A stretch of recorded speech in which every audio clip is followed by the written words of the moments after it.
Hi. I'm so good. I'm a bit hyped up today. How are you going? It's good, I just want to know how you are. Yeah, no, pretty good. It's been a pretty good week of teaching kids science like we do every day. I've been teaching kids about making mixtures. Mixtures today? Recently. Good one, yeah. It's been a lot of fun. Excellent. A lot of interesting questions, actually, about those. Fantastic. What about you?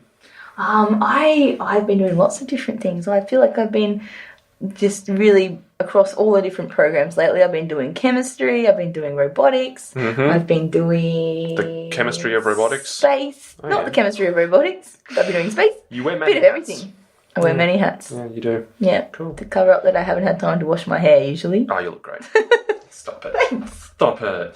Well, it's another episode of Fizzics TWIST. Should we just jump right in? Let's just jump right in. First up, well, it's you, isn't it? It is. Yeah. This one's a bit of a contentious one. Why is that? It's a A bit how you going? This one's an interesting branch of science, and a branch of science that a lot of people kind of forget is very scientific is actually psychology. Well, I am a psychologist. Oh yeah.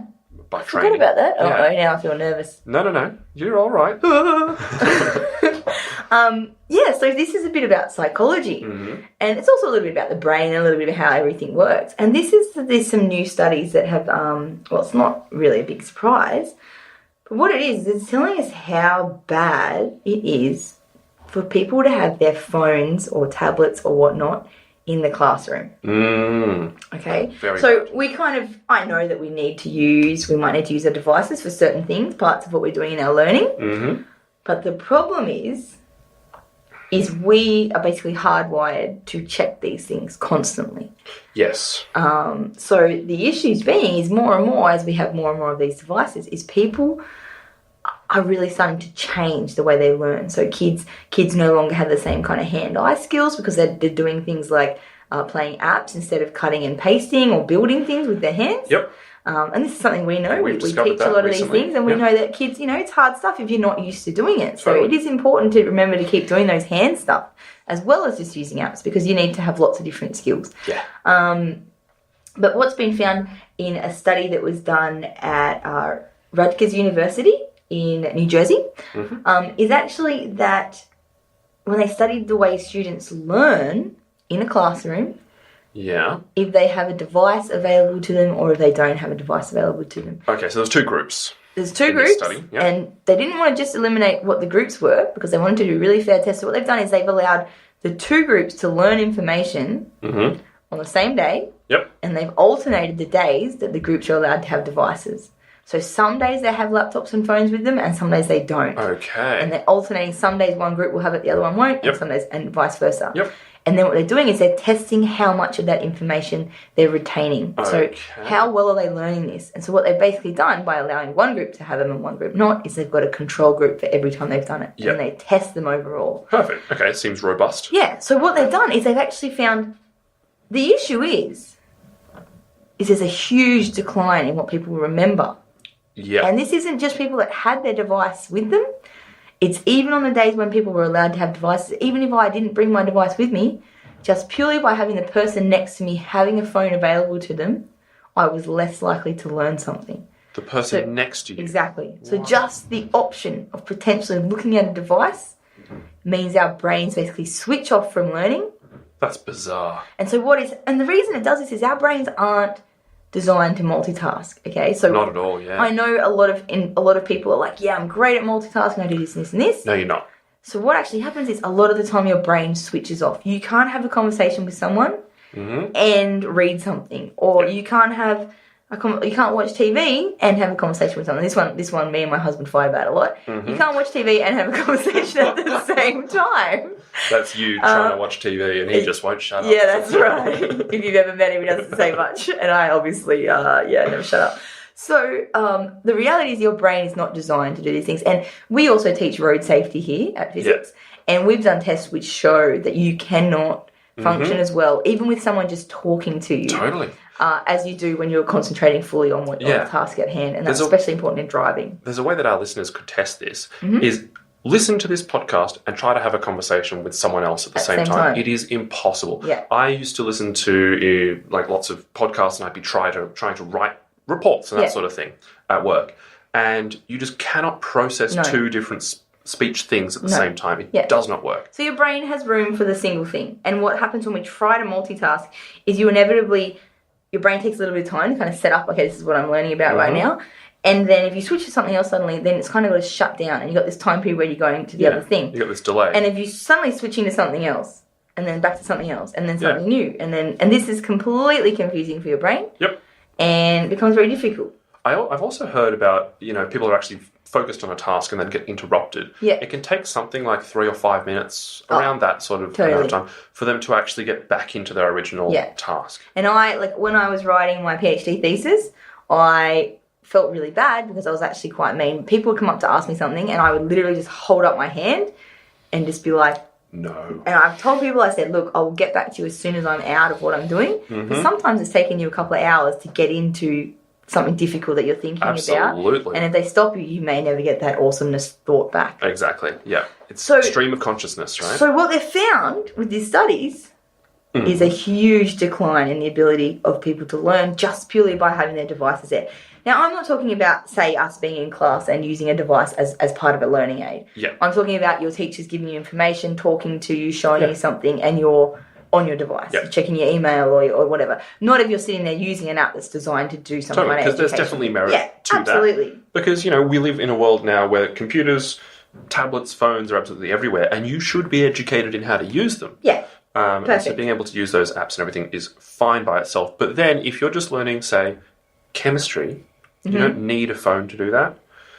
If you're using your phone, there's no way that you're collecting all of that knowledge as well as you would have Exactly. if you didn't have that phone there. Exactly. I was actually listening to the radio just the other day from our friends at the ABC, friends of the podcast, and teachers were phoning in and talking about their strategies for dealing with students that have their phones on them.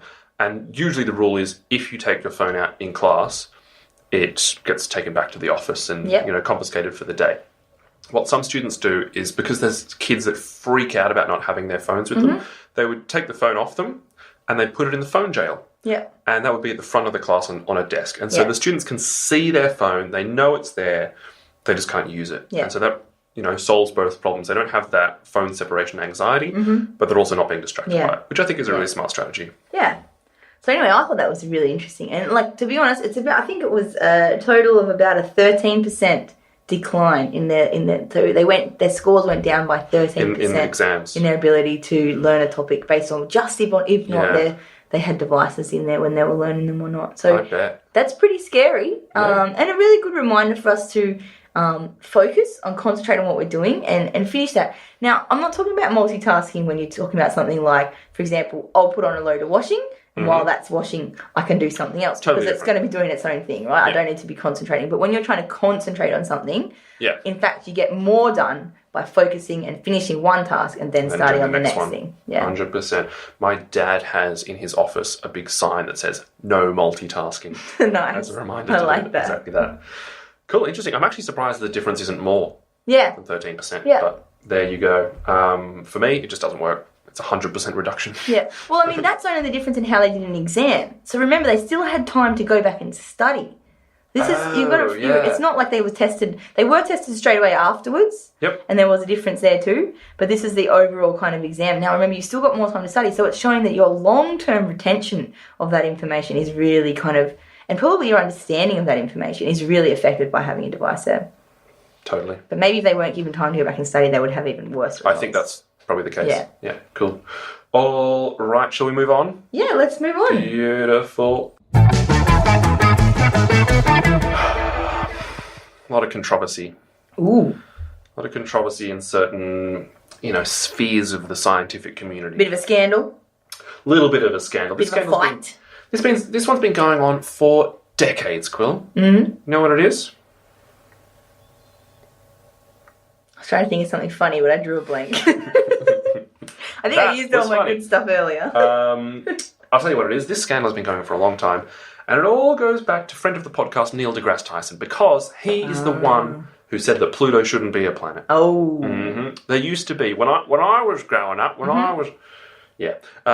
Pluto used to be a planet, right? Yeah, they always say there's 9 planets in the solar system, and Pluto's the last one. And then the International Astronomical Union came along and said, No, it's not. No, too little. Too little. Yeah. And that was in about 2005 or 6, I think.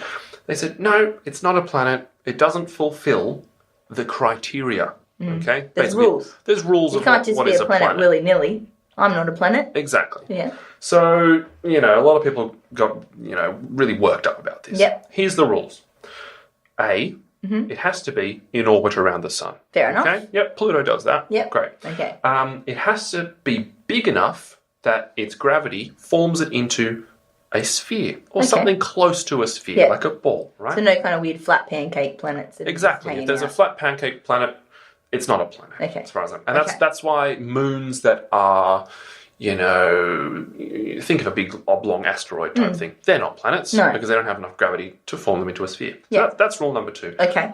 Third rule is that it has to have cleared the neighborhood around its orbit. So the gravity has to be enough such that it's pulling things towards it, right? So it's got rid of all the space junk and the dust and stuff around it. Exactly. It's just a planet there on its own. Precisely. Yeah. And, these people from the International Astronomical Union said Pluto doesn't do that, therefore it's not a planet. Poor Pluto. Now, there's a new paper that's come out. Ooh. And it's just, reigniting that fire of the debate. And it's going, you know what? International Astronomical Union, you can get stuffed. Because they're like, no, it should be a planet. Should be a planet again. And the reason they say this is because they've done a study of lots and lots of different papers going back probably even more decades, hundreds of years in fact, looking at how scientists actually classify planets. Okay. None of them are using that third rule. Right? So you can either say, look, there's heaps of planets, including things like moons, because they are spheres. Yeah, but they don't orbit the sun. They do, in a way. They orbit the sun and also another planet. Yeah. Or there's none, because most planets, quote-unquote planets, don't clear that orbit anyway. Right? So it's all very Pluto's not a planet, then no one's a planet. Exactly. Precisely. So now everyone's just a bit confused. Is it? Isn't it? I don't know. But, they've been saying that lots of scientists have been calling moons like Titan, which goes around Saturn, and Europa, which goes around Jupiter. They've been calling those planets. Right. Weirdly enough. Just because it's kind of a useful word that we have. So there you go. Over 100 recent examples of planetary scientists using the word planet in a way that goes against what the International Astronomical Union defines it as. Look, I just reckon, just let Pluto be a planet. Right. Poor little Pluto. I feel sorry for the little guy. Do you have siblings? I have siblings. Older, younger? One younger. Did you ever, your little sibling just wanted to hang out with you when you were younger? Yeah. Yeah, that's what Pluto is. Just wants to hang out with the other planets. Just let it be. Yeah. Yeah, just let it be a planet. Let it be. Let it be. Let it be. That's where we break out into song. Was that? Yeah. Oh, sorry, I didn't. We didn't put that in. I didn't realise that was what was going on. This wasn't in rehearsal. I was actually getting excited. So there you go. It's a bit funny because you can't define it according to what's going on in its orbit because things in its orbit change all the time. Yeah. Right? There's no way that Pluto can control what's going on in its orbit. It's like you can't control what's going on in your suburb, right? No. You just live in a house in your suburb. Yeah. But if some wacky thing goes on across the other side, nothing to do with you. No. Right? But it's still my home, my suburb. Doesn't change it. Exactly. It just changes them. You can't just say, oh, Quill doesn't live here anymore. No. Just kick me out. Exactly. And now, just like Pluto's being kicked out of the solar system. Poor old Pluto. I know. Yeah, he'll be right. He'll be right. There you go. That's pretty interesting. Well, we'll wait and see what happens with the old Pluto. Yeah, let's get Neil deGrasse Tyson on the phone. Imagine if we could. That'd be great. That'd be awesome. Yeah, I don't know. Look, I've got Dr. Carl's business card, so we should call him one time and have a chat. I reckon Dr. Carl might be able to put us in touch. Maybe. It's a network. It's all about the network. Networking. All right. Pressing flesh, as actually, they say. it was just because in Science Week, Dr. Carl was on stage right before me. Oh, yeah? In town, and I was like, had a bit of a fangirl moment. I did. And then I got on stage, and the kid's like, "Are you okay?" And I said, "I'm just a bit speechless after meeting Dr. Carl, you know?" The Dr. Carl. All right. Well done. Okay. So, I've got another thing for you to hear about. Is it about the environment? It is. Because... Good. Which environment? The only one that matters. All of them. Earth. Okay. It is, and this one's actually a really cool one. This one is a good one because it's not, often it's like, oh, we're trashing our environment, which is terrible. This is one, it's a bit of a positive one. And this is that we have got a giant experiment to clean up the Pacific Ocean about to start. Okay, so this is just about to happen. It's fresh off the block. And we've got what's called the Ocean Cleanup, which is an organisation that was started by just a 24-year-old Dutch person called Boyan Slack. Well, he's 24 now. I think when he started, he was probably 19 or something like that. That's right. It's been going for 5 years. That's right. So he's only 19 when he started, which is fantastic. So even young people can do really great science. And he's got this great plan to clean up a lot of plastic out of the ocean. And how does he propose that we do this? So he's been building these amazing kind of contraptions that are in essence so what they did to start with, they did some modelling. Now modelling basically means it's not like walking down the catwalk in your plastics. Modelling is when you use computers and special kind of code and stuff like this to study what you think might happen. Okay, so we can use things that have happened in the past, and we can use special mathematics to try and predict what's going to happen. So think this is what's going to happen, and they'll actually use these really interesting kind of different kinds of maths and different kinds of artificial intelligence or code to predict what's going to happen. And they're going to look at the way this special device kind of thing can work. And they've done lots of modelling to show that it should work. So what they've basically got is they've got this big thing that's made of giant pipes, in essence, in this kind of horseshoe-ish kind of shape. And it's got lanterns, and it's got radar reflectors, and it's got GPS and beacons and solar panels, and it's got all these things to stop it from running into things and to detect where it's actually going to be going. And is it a big net? It's kind of like a big net? It's kind of like a big pool noodle that's been bent into a horseshoe. Nice. And it's able to collect all this rubbish to help collect debris and all this stuff. And it's said to be able to hopefully pull about 50 tons, I think, of rubbish out of the ocean. Wow. Per year. So that's a lot of rubbish, which is a lot. It's going to pull a lot. So they think within 5 years it would be able to pull 50% of the rubbish from this place, which is this big collection of rubbish. So there's a spot in the Pacific Ocean which is collecting all this rubbish, and it's because of the way the different tides and stuff flow. It all ends up kind of sticking together. And it's called the Garbage Patch. And we're hoping that this can the Great pick up... Pacific Garbage Patch. So it's hoping to take 50% of this garbage patch in the next 5 years, which is pretty amazing. So the Great Pacific Garbage Patch is... How would you describe it? It is a sort of massive collection of rubbish that's piled up and is floating around. Yeah, have you ever noticed if you're like at the beach or at a lake or even a swimming pool, if there's lots of leaves or debris on there, it always ends up bunched up together. Yeah. It's the same thing, only in the ocean. Okay. And it's mostly huge, plastic. isn't it? Yeah, it's massive. Future Duncan, how big is the Great Pacific Garbage Patch? It's about 1.6 million square kilometres, almost as big as Queensland. Oh, wow, that's massive. Really, really big. Yeah.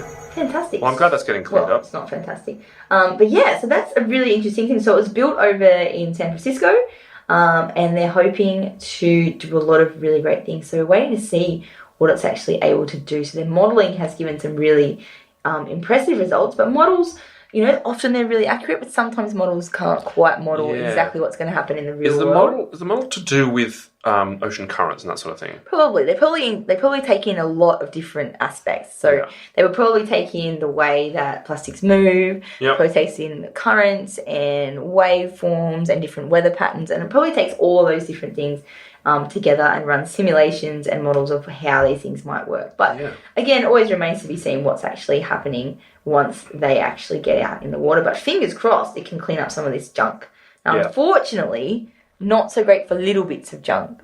Oh, of course. Yeah, only can kind of collect the floating big bits of plastic. Yep. And unfortunately, little microplastics and things that are broken down a little bit. And microbeads. They already sink a lot, so they kind of going underground, so under into the water. But, you know, every bit helps, so hopefully it can start to get rid of some of that bit, and that might start to slow down the little bits that are breaking off and then sinking. So, you know. Okay, every little bit helps. Every little bit helps. Well, this is good to see that it's finally happening because I remember hearing about this several years ago and being like, oh, there's this kid who's building this thing called what's it called?